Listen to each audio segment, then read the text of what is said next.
Good afternoon. 20th of March, and it's just gone 1 o'clock here in Japan. Before the collapse, before everything goes to shit.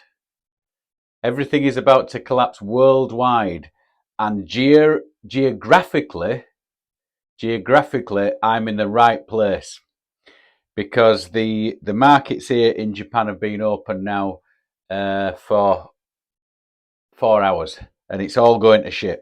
It's all going to shit here. Japan is the first domino to drop after this weekend's news. So the topics here is down 23 points already. The Nikkei 400 has dropped nearly 200 points. And because I'm in East Asia, these were the first markets to open here on Monday morning. So what's happened? So the Silicon Valley Bank went tits up on March the 10th. And then they went to the Saudis and said, well, do you want to buy it?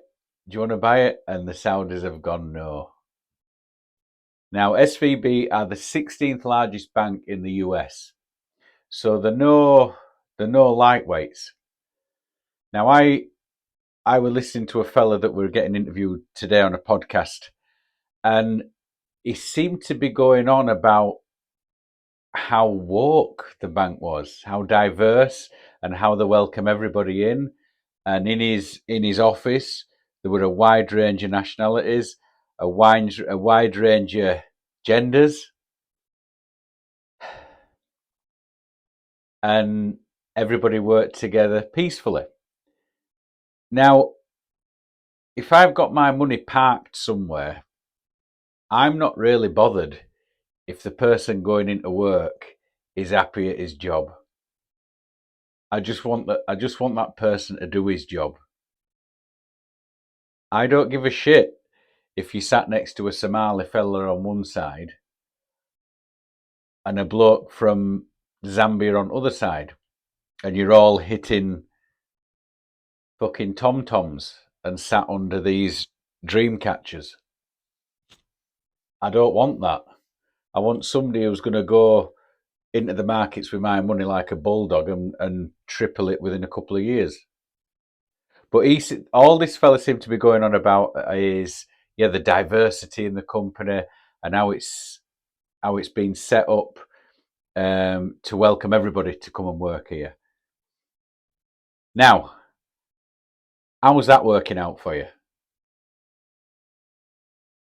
Now, when they asked the Saudis if they wanted to buy a stake in the bank after it started collapsing, I was thinking, could you just imagine MSB, Mohammed bin Salman, MBS. Can you imagine MBS's staff going in there and seeing Derek,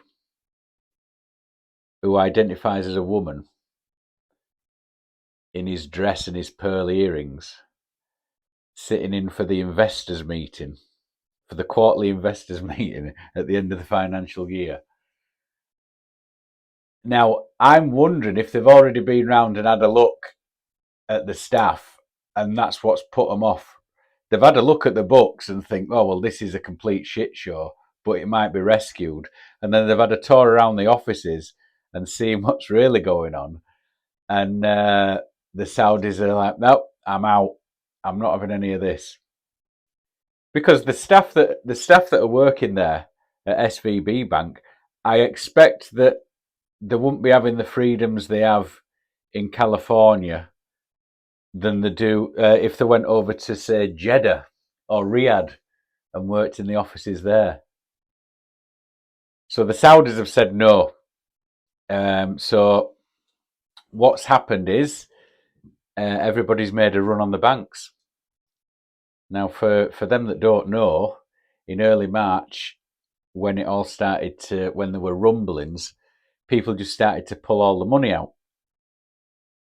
And when everybody starts to pull the money out at the same time, that's the run on the bank. Because however much money is written down that they've got, if everybody went to take out at the same time, they haven't got that money to cover it. So they've been trying to get people in to buy it, and nobody wants to touch it. And it's all tech money. So it's all these people that have made money in the last 15, 20 years. It's all new money. So nobody really gives a shit. People who have made the money early on and then they lose it, nobody really cares about them. The only people they care less about is the poor people like me and most of the people that listen to this podcast. But yeah, those young fellas, those nerds who made the money, they thought, all right, a Silicon Valley bank, we'll put our money in there because it's run by people like us. And people like us, we're not like the old guard. We'll do something new with the money. We will turn the banking system upside down and form a new way of banking. Well, you've certainly done that. You've certainly done that because I was reading today only 90%, only 97% of those deposits, not only 97%, only 3% of every deposit that was put into SVP Bank was insured. That means a whopping 97% of all deposits in SVB Bank are insured. So all those customers that parked the money in there thinking it's going to be safe, it's run by people like us, all the Silicon Valley elites, all those people in San Francisco, all that new money living in your $12 million 2-bedroomed terraced houses because you've ballooned those prices up in San Francisco. All you lot, you're losing it. You've lost it. You can't get your money out now. So it's all tech customers, and they're all going to become part of the poor because they're going to be losing all the money. So that, obviously, Japan, looking at the Japan markets now, that's starting to go. And then yesterday, Credit Suisse, the big bank in Switzerland, they've been sailing a bit close to the wind, and they've been taken over by UBS, which I don't know if that's come from nowhere. Again, this is what they're doing now. These, obviously, SVB, keep saying P. SVB is a pretty new bank. But Credit Suisse, that's been going quite a while. And when they hit times of trouble, like they did this weekend, they've gone straight to the Saudis with their hand out. And the Saudis, again, have gone, nope, we're having none of it. So it seems that the Saudis are the kingmakers in this situation, and they're just telling everybody to fuck off. Now, on the one hand, I'm glad that these two banks are going to the wall. On the other hand, I'm not happy about the Saudis having an hand in it. Because what's next? What's next? So the Saudis have said no to SVB. They've said no to Credit Suisse. So UBS have come in and thrown down $3.65 billion, not million, $billion down, and they've bought them out. Now, the markets have not opened in Europe yet. I think we're about 4 hours off that. It should have been 3, but the clocks went back in Europe yesterday. So whatever it takes to sort out, they've got another hour to sort it before the markets open. And then I think it's another 8 hours in front of that, the markets in New York will open. But I think it's all going to go It's all going to go to the shits. It's all going to go to the shits. Now, that's what's happening today. I want to tell you about my experience in 2008. Let me just have a quick drink of water. Now, in 2008, I was working for a trading company in Tokyo called Itochu. Itochu were a big, big Japanese trading company. And then all of a sudden, the world markets just all collapsed and went to the fucking wall. They all went.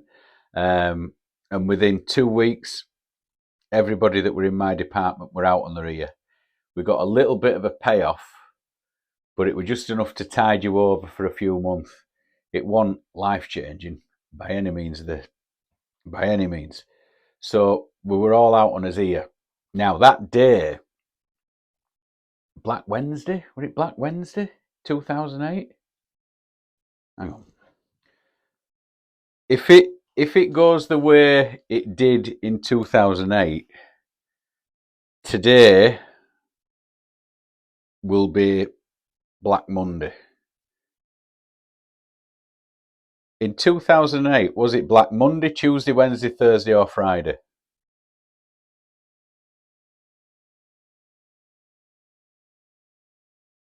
Black Monday were in 1987.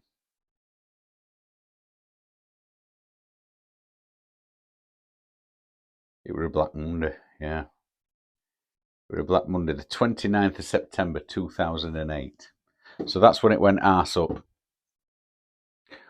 So we were all out on his ear. But that day, because I always used to go to work on my push bike, and I was cycling home, and you would go past Bank of America, Lehman Brothers, and all you could see were traders just with cardboard boxes walking out of the offices. Some of them were crying, but you've got no sympathy for them. These fuckers have been having it good for so long. They've been making so much money. You don't feel sorry for them. They're feeling sorry for themselves. But as for me feeling sorry for them, no. The traders that I had experience with were, you'd see them on a Sunday lunchtime having the Sunday dinner at an expat bar, and the British ones were mostly Cockney wide boys that you'd usually see at Spitalfields Meat Market in London. Barra boys, grossly overweight, obese men, bald heads. They should have been on terraces at Millwall. They shouldn't be in the trading rooms. And drinking like fishes, just eating these Sunday lunches, just buying 3 or 4 of them. These Sunday lunches were about £20 a pop. So they were there, and within a couple of weeks of that collapse, you never saw them again. So they were all out on their ear. Now, what happened in Tokyo was that afternoon, you started to see the suicides. So in Tokyo, because space is at a minimum, the roofs of these buildings are opened up, and if you see a drone flight going over Tokyo, you'll see all these skyscrapers have got little gardens up there, and the green spaces, and people will go up there for a smoke. But they're pretty much fenced in. So if you're walking close to the edge, you're not going to fall over. But what happened was, at a few of these trading companies, people would get onto the roofs and say, "Oh, look, I'm just going for a cigarette, or I'm just going for a break." They'd climb over these fences, and it's fucking pizza time. 20 floors below. So the group email went around all the trading companies and all the banks in Tokyo, and every one of them locked the door to the roof so people wouldn't keep jumping off. Now, when it came to work finishing, people were going home, back to their apartments in Tokyo, and there were a spate of people just throwing themselves up in front of trains. So the trains were delayed. A lot of the trains were delayed that day, and for a few weeks after. Now a new law was then introduced nationwide. So if you delay a train, you're gonna get fined. And I think the flat rate is 3 million yen. So that's £18,000. You've got to pay for the delay. Now that's just a medium. That's just the medium. I mean, it can be lower, it can be higher. If you're throwing yourself in front of a train in Shinjuku Station, which is the busiest train station in the world, if you throw yourself in front of the Yamanote line at rush hour and you kill yourself, you're thinking to yourself, well, nobody's going to get money off me because I'm dead. It's rush hour. I'm dead. You can't get the money from me. But the law that was passed was if you've committed suicide, you've caused a delay, you have cost Japan Rail X amount of money, that debt then gets sent to the family of the bereaved. So heartless. It's so heartless. So, your father, your brother, your mother, your sister has lost the job. They're feeling depressed. They don't know where to turn. They've had their head in their hands all day at work going, what the fuck am I going to do? They've tried to get up on roof. I'm going to finish it. I'm going to finish it. They can't get up on roof. They're sent home. They've got the cardboard box with all the keepsakes in. They're not allowed to use the computer. There's stuff on there that they can't get rid of. So they're trudging home. They get to Shinjuku Station or they get to Tokyo Station. They're stood on the edge of the platform. The train's coming. You don't think you've got anywhere to turn. There it's coming. This is the only way out. This is the only way out. And then you're in midair as you see the train coming and boof, black, fade to black. And then there's a knock at the wife's door. There's a knock at the husband's door, the parents' door. I'm sorry to inform you that your son died today. He threw himself in front of a train. Well, why would he throw himself in front of a train? He was always an happy lad. So, well, he worked for a trading company. The stress has got to him, and he's killed himself. And you know the mother and father, rightly so, they're in bits because they've lost the son. They've lost this son that they loved and they raised. They're sent to the best universities. He got this job at this huge trading company. He was making a lot of money. He's lost his job and he's killed himself because of his job. And there they are. There's the police. So you get whatever's left of the kid. You get him, and you have a funeral. You bury him. No, you don't bury him. You cremate him, and then you put the ashes in the family tomb. It's done. And then a few weeks later, there's a letter that drops out door. JR, why have we got a letter from JR? Oh, it'll be his train pass that they've found. They're probably just returning it to next to kin. Open it up. There's a bill there for nearly £20,000, $25,000. So you've been stomach punched twice because of a bank collapse.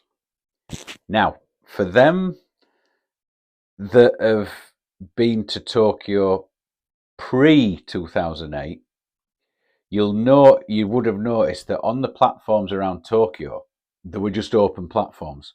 So the train comes in and there's no barrier between you and the train. So if you're a bit pissed and you're stumbling a bit, you can easily just fall over onto tracks and fucking game over. Now, they will study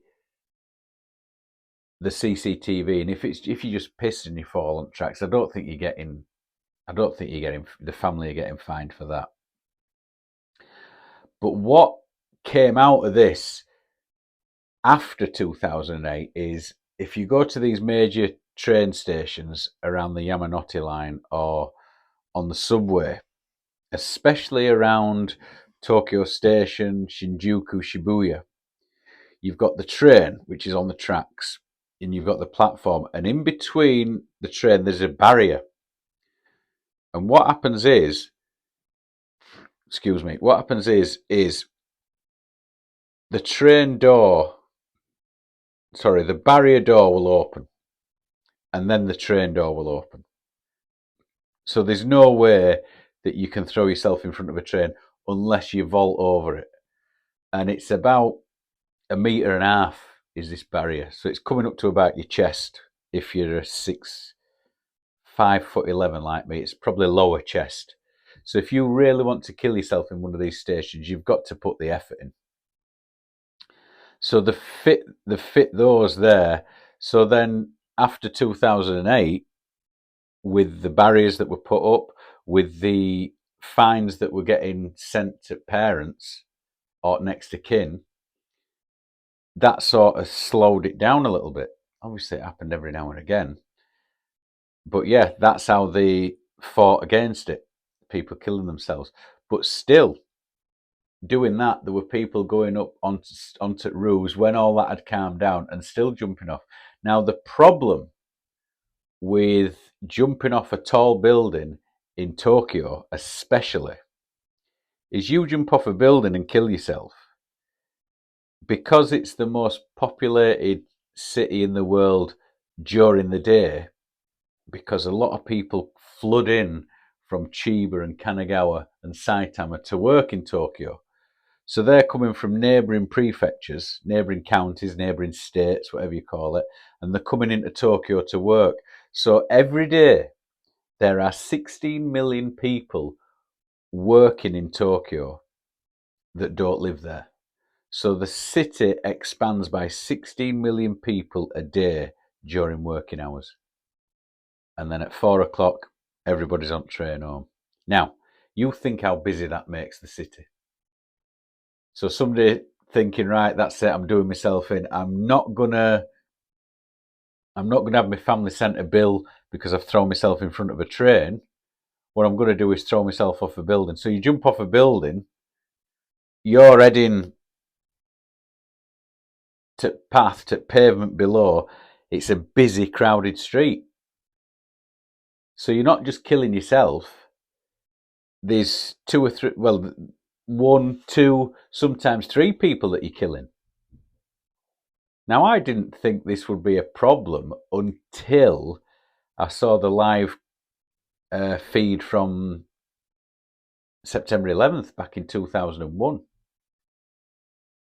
And then afterwards, when the fire department let out the footage of inside of the lobby of one of them towers, and every now and again you heard the poof, poof, and this were just people that were hitting the floor, that were jumping down from fire that were up there. Now, the buildings aren't as tall as the World Trade Center was because of the shaky ground that it's built on with all these earthquakes. But still, you get yourself to one of those tall buildings, 30, 35 floors, and you jump off, you're doing some damage. Obviously not just to yourself, but for the people that are walking past at the time. So, I would say tomorrow it's landed perfectly. Because today, if it really does go arse up in the world markets today, tomorrow in Japan we've got a national holiday. So there's not going to be people coming into Tokyo. So they'll have a while to sit on it after the markets close today. Obviously there'll be traders staying up all night, I expect, looking at the market reaction in the UK, in Europe, and then markets open here at 11:30 in America, 11:30 at night. So I expect there'll be some traders staying up for that as well. So if you're going to do it, this is to people in Japan, if you're going to do it at home, by yourself. Don't let anybody see it. Obviously, leave a note, send a message. Don't live stream it. If you're going to kill yourself, don't take anybody else with you.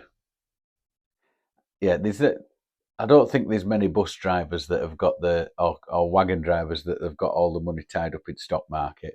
But still, if you're going to do it by yourself. You know, that's my advice. My advice is don't do it. Don't do it. But if you feel that's it and you've had enough, fuck it.